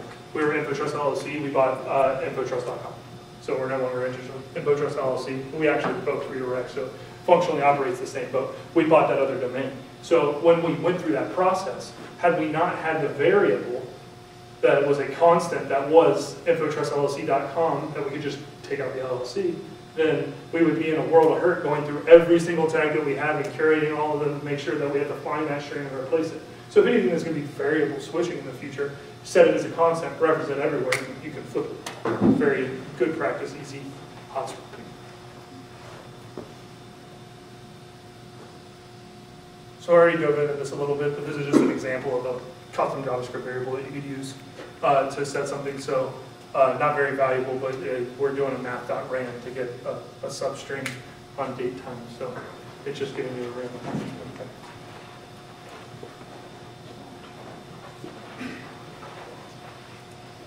So I've already explained tags a few times. We don't need to dwell on this page for too long. But a tag is basically how we're going to get information to something. These are the tag types. There's more than this, but these are more or less a good set of what we would be able to interact with. I described it before as like TurboTax-like forms. They're so simple, anybody can use it. These are the predefined templates that GTM just gives to you. They're like, yeah, if you got the information, just fill them in and we'll track it for you. Google Analytics, Universal Analytics being the one on top, obviously we're highlighting because that's what we're talking about tonight, but there's a number of different ones. You've got Floodlight is ads, obviously Google Ads. There's Facebook ones built in that I don't see in this particular thing. There's a number of, there's Bing, tons of things that you can interact with where it's just sources they've already done for you. So if it's standard enough for Google to be able to pull it into their system, it makes tracking a lot easier on you so that you don't have to manage. The big thing about that is, so when I used to be writing Universal Analytics JavaScript code, I had to upkeep with every single release. So if a new release is coming, and I service 40 customers' JavaScript packages that are just running on all their production sites, I need to know that release is coming out, I gotta get prepped, I gotta write some script that alters all my JavaScript, make sure that it's all up to date, and I've tested it and done all this. It's all a template now. I don't have to do any of that work anymore. They make sure their code is tested and up to date, and I'm just filling out the values that should be happening. So it makes life a lot easier from those perspectives as far as upkeep and being able to scale it out to lots of sites and really pick it up. The other big one to call out, which is highlighted, is custom HTML. Well, what if they don't have a template to track what you want to track? You obviously need to be able to track everything in GTM. So if it's, other companies will have JavaScript packages, anything that's kind of separate that's not going to have its template tag. You just get that JavaScript snippet, put it in, fill in your when you want it to happen and your variable of how you want it to, or what information that you want it to track, and it'll send up. So anything you can just do, anything that would be custom HTML you would add to a page just to track, you can just add in there. you do have to add the script tags. It's treated as purely an HTML field. So this is an example of what the templates might look like. Use AdWords in this example, but this is just a Google Ads remarketing pixel. And with this pixel, basically, you would just have to fill in what's the conversion ID, and that's it. You're done. And now you add a trigger to when you want that to happen, and it will generate the JavaScript, and you're good to go. But there's other meta information that you would want to use. You can fill that in, and the more that you understand the platforms and what contextually that information makes, I understand for a lot of you, this might be like, well, I don't really know what information you would want to pass into that particular form. Had you known the form and the platform and you know what you're trying to track against, basically there'll be a field for all the information you need to pass in. You add a trigger for when this should happen and submit. It's just that simple. Custom HTML just works like custom HTML. So anything that you would be done outside of those forms, you paste it into this field, add the trigger when you want it to happen. That's it. You want a break so we can? Yeah. Yeah. Cool.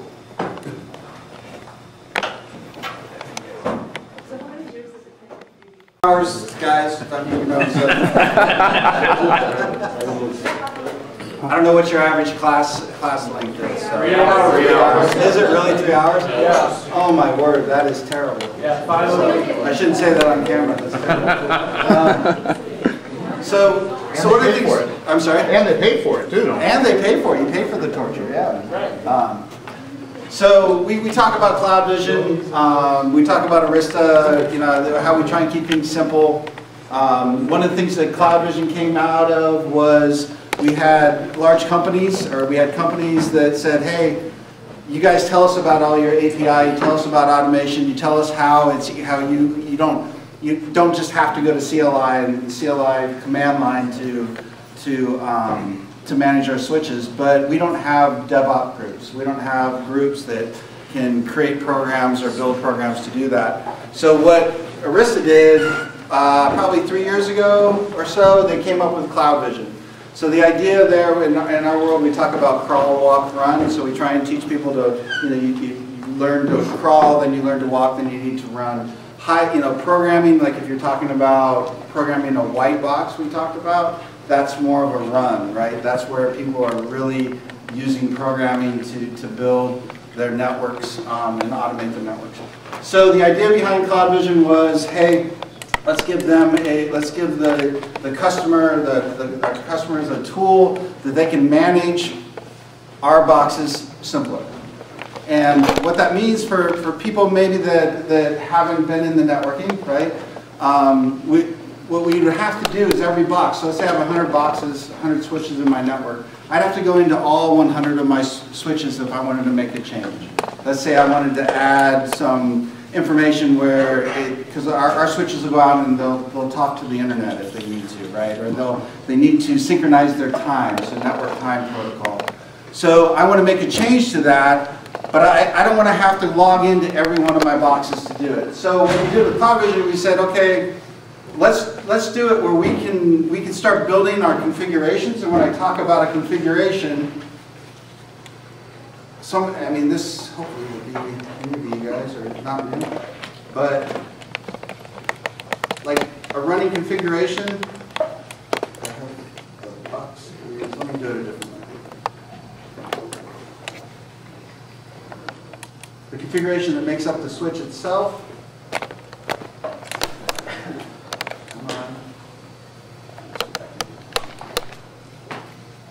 Is all of these lines of programming that I'm scrolling through right now. Right? I got interfaces, I've got all of this. This makes up the configuration. This is what tells the switch how to operate. So a lot of this is stuff that we can repeat across all 100 of these switches. So instead, what we came up with is what we call configlets. So configlets are pieces of the config.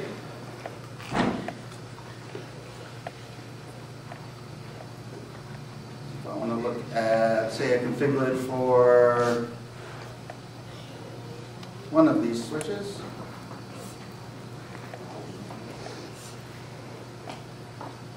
This is just a small piece of that config for that switch.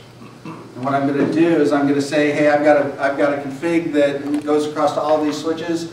I'm going to assign this configlet to all 100 of my switches. And that gives me then the ability to go in, make a change to that configlet, and then I can apply that to all my devices. So again, it's a way of, that's kind of, you're automating the ability where I don't have to log into every switch. Now I have software that logs into every switch for me. So I make a change in one location, push it out to all my devices. So by doing that, again, it simplifies how we manage and how we control our network and how we can make changes to our network. So that's one of the pieces of CloudVision. We also have the ability, it's called image management. So we talk about one binary, one image that we run across to all of our devices. So that image, we have one image, but we also have multiple versions of that. So what iPhones, right? What version of OS are we on right now? Like 15. 15? Really? 12.4. Something, right? 12.2. Yeah, 12.2. So that runs, so we have different versions, and as we come out with new features in our software, we're going to release new versions of software. That one image for that new release can be applied to all of the different platforms and switches that we have out there. It doesn't matter if it's a chassis, it doesn't matter if it's a 1RU switch, that image, that same image will be applied to all of those devices. So what we did is we said, okay, I'm going to create an image bundle. That image bundle is going to have the EOS image of 4.21.2F, and Terminator is actually what we use for our streaming telemetry agent too, which I'll talk about here in a second. So now I can bundle that, and I can show you that I have it applied to those devices in this particular lab. So if I want to change that, I can actually change the image that's being bundled or being applied to those devices. And I can do that at that higher level. Say like this is a container that holds those devices that we've got here. I can come to here, I can manage this. Come on. The demo. Where's my right click? All right. There we go. I can manage my image bundle, and instead of, I've already got this applied to it, but I could apply a different image to that, and then that would apply that across all of my devices. Yeah. Does this software, can you put it out in the network and it'll go out and discover your devices? Can it discover my devices? So, it can. It's not necessarily discovering it, but what we have is, and maybe what you're talking about is what we call our topology view. So if I go in and look at my topology, come on.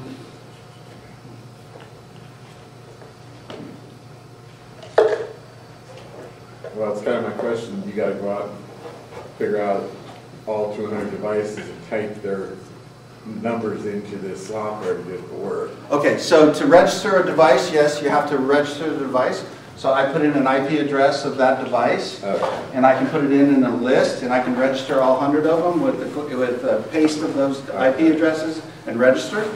Once they're registered and they're starting to talk to CVP, then this topology is discovered by LLDP.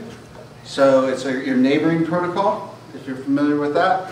So using LLDP, again, an industry standard and open standard protocol, that is what allows us to build our topology.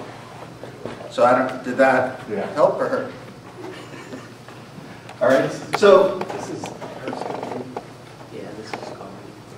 all right, so again, back to the image bundle, the ability for us to, because we're simple, because we have that one binary, I can apply a image bundle, and I can apply it to all the devices, and then I can upgrade my network however I want to upgrade it, whenever I want to execute the task to do that for each of those devices. So again, that comes back to the ability to manage from one place, manage multiple devices. If you wanted to test just maybe one leaf, yep. Could you drill down to that one leaf and just... Yep. Okay. Yes, you can. So again, on this provisioning screen, this is kind of a group, if you're familiar with Microsoft, with the group policy concept of it. So we built this provisioning screen from that group policy concept, where each of these containers is a different group. Yeah. And then you can apply different policies at the group level, or you can come down to the switch itself, and again, right click on it. I do not know why this is not cooperating. But you can manage it from that, from the right click on that. And it will only affect that one, it won't filter back up. Correct. The other thing is too, is that if I apply it at a container level here, it's going to, so under this container I have 6 devices. Okay, it's going to create 6 tasks that I go in and I apply those tasks, or I can execute those tasks for each of the devices as I want to. Okay. So even if I apply it here and say, yeah, apply, I'm still not blasting, my blast radius is still reduced by when I decide I want to run that. And this tool, you schedule that? Like, yes. Okay. And using change control, you're running, I didn't pay you, so that, you know, I mean, that's, I'm waiting for a cup. you know, yeah. That's good. Oh, there we go. Thank you. He's just going to keep firing them off there. Yeah, until I get the cup, right? So now I'll go home. Okay, all right. So yeah, so through a change control, we call it our change control process. Okay. If you have a task that you want to run or execute, you can do it through the change control. We also have it set up so that you can do snapshots. So your favorite, I have my favorite show commands that I run before I implement a change. So, and you know, if you think about that, you have 100 devices, you got to go out to 100 devices, run that command, capture that information, implement your change, go back to those 100 devices, run that show command again. All those show commands, capture it, and then side by side try and view it.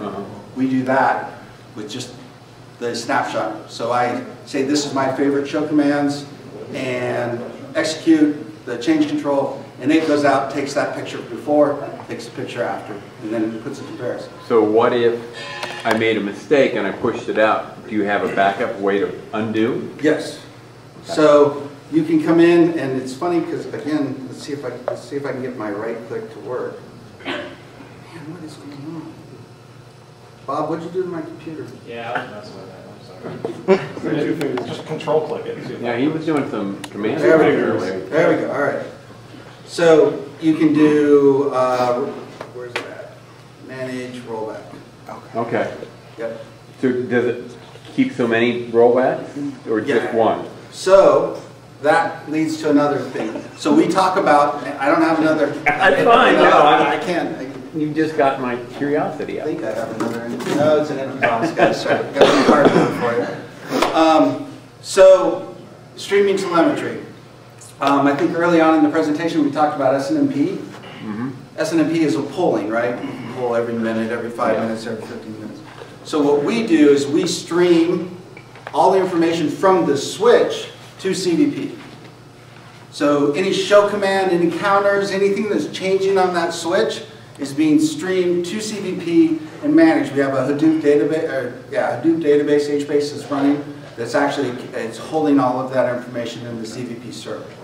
So you're like, okay, you tell me that, but really, you know, is that real? So I've had these switches running all day. So this is showing what, a couple hour period. I can show you that at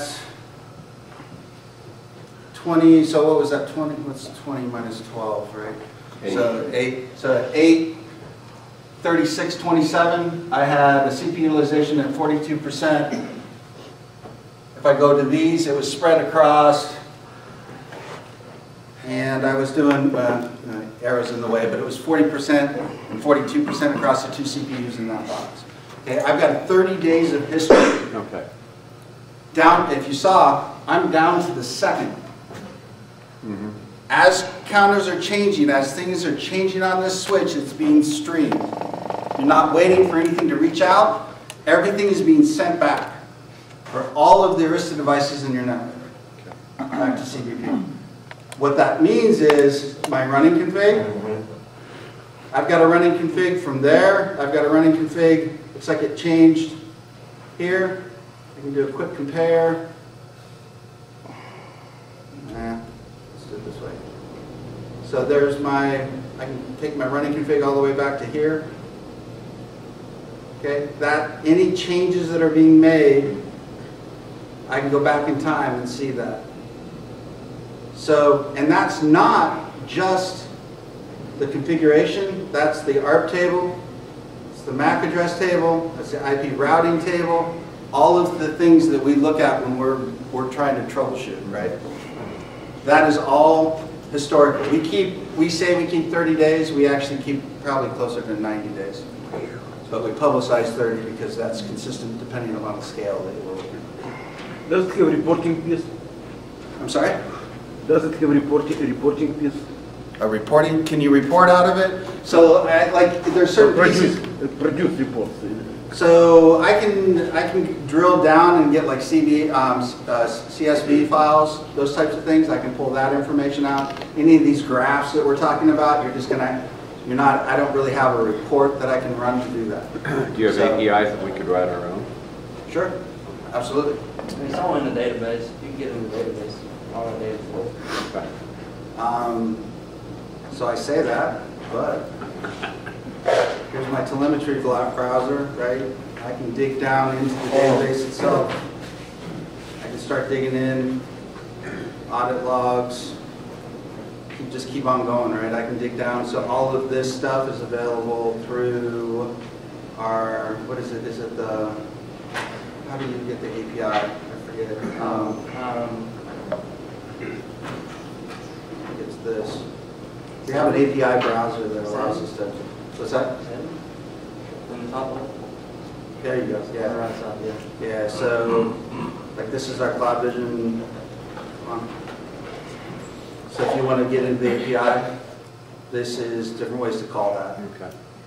We can dig we can dig down into AAA. Just keep going deeper and deeper into it, right? And this even gives you the ability to put in the different things, to get your JSON output or whatever you want to do from that too. So that's all within the CPP piece of it. So I talk about telemetry and streaming. I think I'm actually streaming right now. So it's a minute. So like right now I've got it on, I'm looking at 30 seconds live. So to give you an idea, in my lab I've got, you saw my topology, I had like a spine, I had a leaf pair and another leaf. I've got Raspberry Pis that I have connected to those. So what you're seeing here is I've got iPerf set up on this Raspberry Pi. So again, just to show you that I killed that piece, but jump back in real quick. So iPerf 3, setting up the server, and here's my other Raspberry Pi. I'm going to go ahead and get a stream going with that. And when I come back here live, looking at 30-second view, come on. There's my 30-second view, 5-minute view, live information coming in across that. That just shows you that, that from a packet standpoint, I'm giving it to you as it's coming in. Another cool tool, or another piece of this is if you go in and look at the device itself, while that's streaming, I can do traffic counters live. This tells me the actual interfaces that it's coming in on, that I've got my traffic coming in on. So I'm only running about 100 meg right now on the Raspberry Pis. They're Bs, they're not B pluses. So I do have a B plus, so I heard that you can do 300 megs on those. So again, that's the streaming telemetry piece. For any of these screens, can the user change the colors, or are they basically stuck? I do not know of the ability to change colors. It's based on a heat map. So it's just a standard heat map of where regular colors generally being green, and you go up to red as things get worse.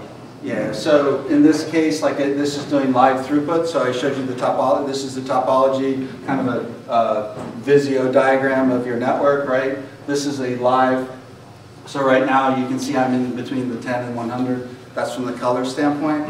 So no, as far as I know, that's not customizable, the color. Okay, the reason I ask is some people I've heard are colorblind, so. Oh, yeah.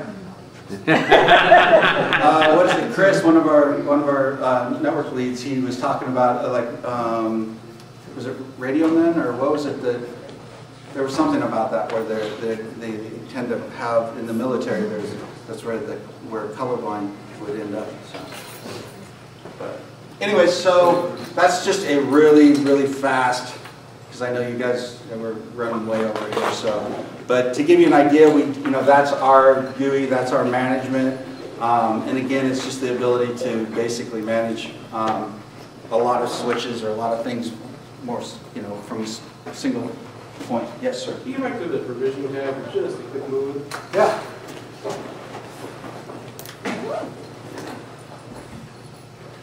So, device labels and device tags, like what's your standard use cases for those? So these are actually pulling the device. This is just the device names that is pulling for that I put on as the host name for each of those devices. Right. Here. So in the menu. In the menu off to the The side. menu option, the last two options, device labels versus device tags. Fantastic question. I don't really use it much. I honestly, I don't know. I haven't used it. I mean, you can play with that much. You can classify devices, like if you have one that's like pod 1 or something, you could use those tags where you could actually search for them or something. Okay. So like you come to this menu and you want to find a certain device and it's like branch side A, you could tag it and then come here and search for it a little bit faster. Okay. So where would you use labels as opposed to those tags? I think that's the new version. So it looks like it's,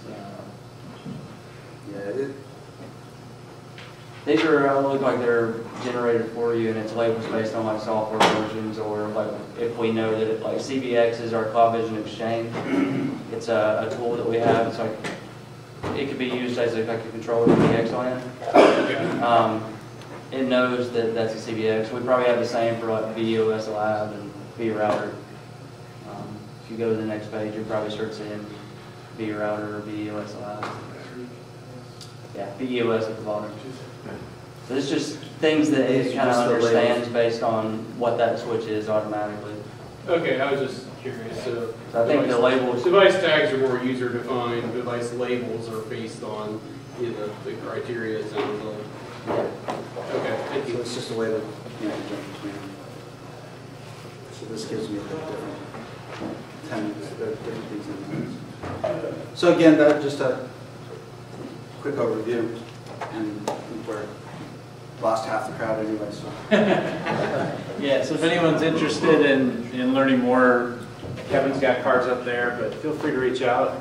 Even with students, again, a lot of you reached out. We're happy to help any way we can. So thank you for having us. We appreciate it. Thank you.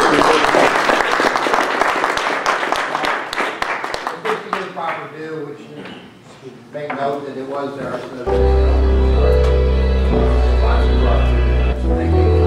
Thank you.